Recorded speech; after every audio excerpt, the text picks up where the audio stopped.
ঘুম থেকে উঠে পড়লাম। এখন বাজে সকাল 4:50। এত সকালে ওঠার কারণ হচ্ছে ছেলের সকাল থেকে স্কুল শুরু হয়েছে।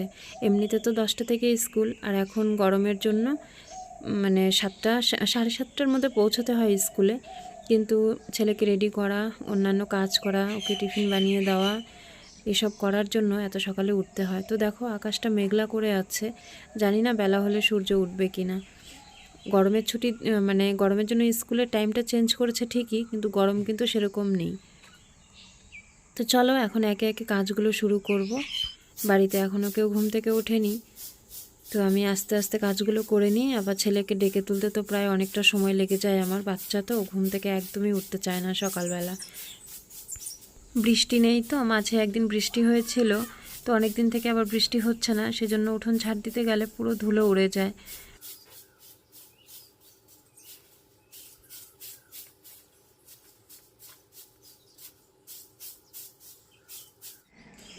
বাসনগুলোকে রান্নাঘর থেকে বের করে ওই যে ওখানে রেখে দিয়েছি। কলপারে একদমই বাসন নেওয়া যায় না, আশেপাশের বাড়িতে অনেক মুরগি আছে, তো বাসনের মধ্যে যদি মুরগি এসে উঠে পড়ে সেই জিনিসটা ভীষণ খারাপ লাগে। সেজন্য আমি কলপারে সকালবেলা বাসন নিই না, যখন বাসন ধুবো তখনই ঠিক নিয়ে যাব। বাসন নেওয়ার পরে যেন আর কলপার থেকে সরতে না হয়, সেজন্যই এরকম করা। তো এই যে বাসনগুলো ধুয়ে নিচ্ছি। তো এই যে দেখো পুরো এক গামলা বাসন মেজে নিয়ে আসলাম। তারপর হাঁড়ি কড়াই তো আছে, আমাদের উনুনে রান্না হয়, তো সেজন্য অনেক বাসন হয়, আর কালির বাসন মাজতে হয়। তো যাই হোক, মাজা ঘষা করে এখন এই যে হাত মুখ ধুয়ে নিয়েছি। এখন রুটি করব।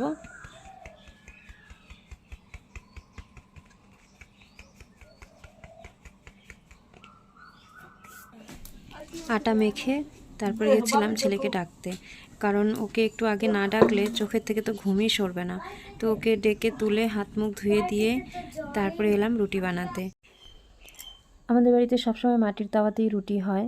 মাটির তাওয়াতে রুটি ভাজতে কিন্তু অনেক ভালো লাগে। তো যারা ভাজো তারা অবশ্যই জানো, আমার বাপের বাড়িতেও কিন্তু এরকম মাটির তাওয়াতেই রুটি ভাজা হতো। গ্যাস থাকলেও আমরা গ্যাসে কখনো রুটি করি না, আর রুটিগুলো খুব সফটও হয়। তো এই যে দেখো উনুনের জালটা ঠিক থাকলে একটুও পুড়বে না। রুটি বানানো হয়ে গেলে তারপর চা বসিয়ে দিয়েছি। ভাবলাম সমুদ্রের পাপা চা রুটি খেয়ে তারপরে যাবে ওকে স্কুলে দিতে, কিন্তু বলল যে না, অত তাড়াহুড়ো করে খেতে ভালো লাগবে না, তো আগে ওকে দিয়েই আসি, তারপর আরামে বসে চা খাবো। সকালবেলার চাটা আরামায়েশ করে না খেলে ভালো লাগে না। তো এই যে চলে গেল স্কুলে, আর ওর পাপা তো কাজে যাবে, তো ওকে যখন স্কুল থেকে আনবে তখন ওর দাদু যাবে আনতে। তো সকালবেলা একটু আলুর তরকারি করেছিলাম। সবাই চা দিয়ে রুটি পছন্দ করে না, আমার তো আবার চা দিয়েই রুটিটা বেশি পছন্দ।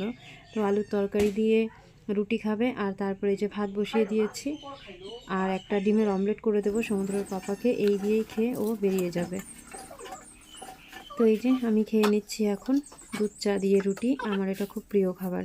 আমার রুটি, গোলা রুটি, এসব মিষ্টি জাতীয় জিনিস দিয়েই ভালো লাগে। ভাত হয়ে গেল, এখন আমি ডিমের অমলেটটা করে নিচ্ছি। শুধুমাত্র সমুদ্রের পাপার জন্যই করব ডিমের অমলেট, কারণ এক তরকারি দিয়ে খেয়ে বেরোবে সেই সারাদিনের জন্য। দুপুরে কি খাবে না খাবে সেজন্য একটা অমলেট করে দিচ্ছি। আর দুপুরবেলা তো হোটেলে খেয়ে নেয়, রান্না করে দিতে একটু অসুবিধা হয়ে যায়। রান্নাটা করে দিতে পারলে তাহলে ভাত নিয়েই যেত, কিন্তু সময়ের সাথে পেরে উঠি না, সেজন্য আর রান্নাটা করতে পারি না। আবার যদি একটু দেরি করে কাজে বেরোতো তাহলে পরে কিন্তু রান্না করে দেওয়া যায়। 8:30টার সাথে সাথে বেরিয়ে যায়, সেজন্য আর খুবই তাড়াহুড়ো লেগে যায় আমার। ডিমের অমলেট বানানোর সময় ভাবলাম এরকম করে পেঁচিয়ে দিই তাহলে ভালো হবে, পরে আবার মনে হলো ভেতরটা কাঁচা থেকে যাবে, সেজন্য আবার ভাঁজটাকে খুলে দিব।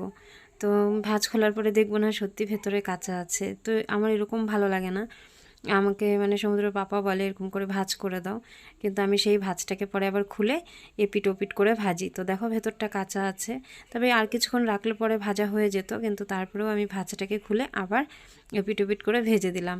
ডিমের অমলেট একটু কড়া ভাজা হলে আমার কাছে ভালো লাগে। চালের বস্তা এনেছে, তো এটা সমুদ্রের ঠাম্মির একটা অভ্যেসে দাঁড়িয়ে গেছে, চাল ঝাড়বেই, চাল না ঝেড়ে খাবে না। তো টুকটাক দু একটা কালো চাল, তারপর ধানের তুষ এসব পাওয়া যায়, তো সেটাই ঝেড়ে বেছে পরিষ্কার করে রাখছে। তো আমার এদিকে রান্না কমপ্লিট। খেতে দিয়ে দেবো এখন। ও খাওয়া দাওয়া করে বেরিয়ে পড়লে তারপরে আমি অন্যান্য কাজ শুরু করব। কারণ অনেকটা দূরে কাজে যায় তো সব কিছু ওকে আগে রেডি করে দিতে হয়, না হলে আবার দেরি হয়ে যাবে। প্রায় 1.5 ঘন্টার মতো গাড়ি চালিয়ে যেতে হয়।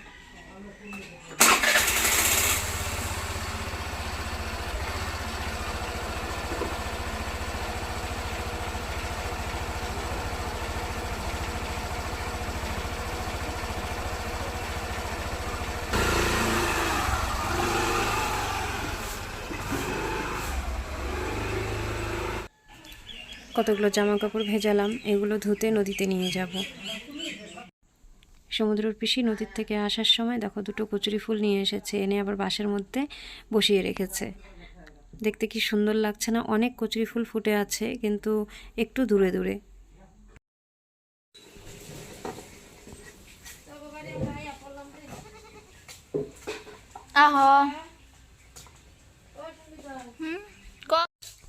এটা আমার রোজকার ডিউটি। বারান্দার মধ্যে গাড়ি থাকে তো তো গাড়ি নিয়ে সেই কোথায় কোথায় ঘোরাঘুরি করে। আমার রোজ দিন বারান্দা না ধোয়ালে ভালোই লাগে না।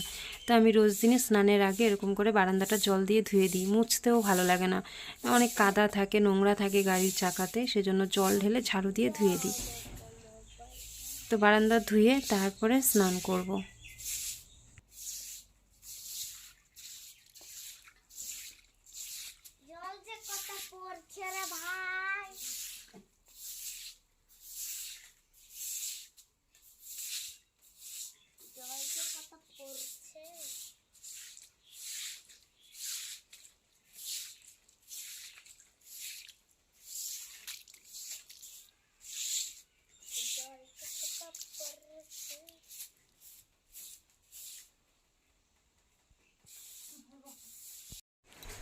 তো সব কাজ শেষ করে এখন স্নান করে আসলাম।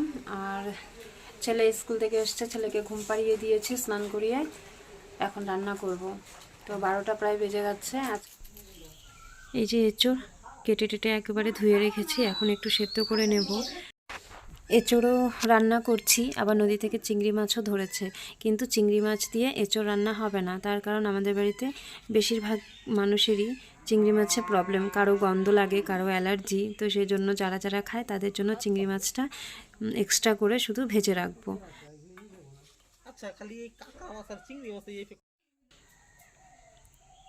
তো এই যে মশলা বেটে রেখেছি, এখানে লঙ্কা, পেঁয়াজ, আদা, রসুন সব কিছু বাটা আছে, আর নিচে বাটিতে আছে গরম মশলা বাটা। তো রান্না হয়ে গেছে, চিংড়ি মাছ আছে, কিন্তু চিংড়ি মাছ ছাড়া এঁচোড়ের তরকারি আজকে আমাদের। আর আজকে হচ্ছে আমার ছেলের জন্মদিন, তো খুবই ঘরোয়াভাবে জন্মদিন পালন করলাম আমরা। প্রত্যেক বছরই মোটামুটিভাবে করা হয়, তবে এবছর আর করলাম না, একটু প্রবলেম আছে। তো এই যে আমরা বাড়িরই সবাই মিলে সামান্য আয়োজন করেছি। তো যারাই আমার ভিডিওটা দেখছো সবাই আশীর্বাদ করো, আমার ছেলে যেন ভালো মানুষ হতে পারে।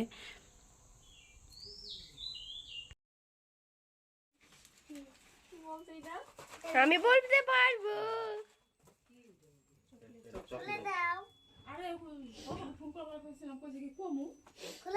এটার মধ্যে চকলেট আছে, ক্যাডবেরি। ও আর তুমি তো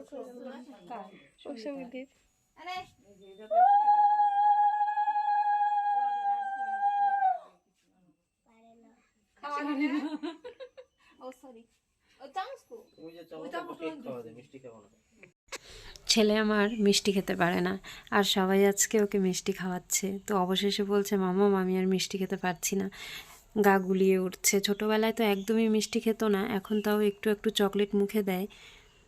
তো এই হচ্ছে ব্যাপার আর কি। তো চলো ভিডিওটা আজকে এখানেই শেষ করব। যদি আমার ভিডিওটা ভালো লাগে তাহলে লাইক কমেন্ট করে দিও, আর আমার চ্যানেলটা সাবস্ক্রাইব করো, কারণ তোমরা সহযোগিতা না করলে আমি এগিয়ে যেতে পারবো না। তো আমার এগিয়ে যাওয়ার জন্য তোমাদের সহযোগিতা একান্তই কাম্য। আজকে এখানেই শেষ করলাম। সবাই ভালো থেকো, সুস্থ থেকো, দেখা হবে পরবর্তী কোনো ভিডিওতে।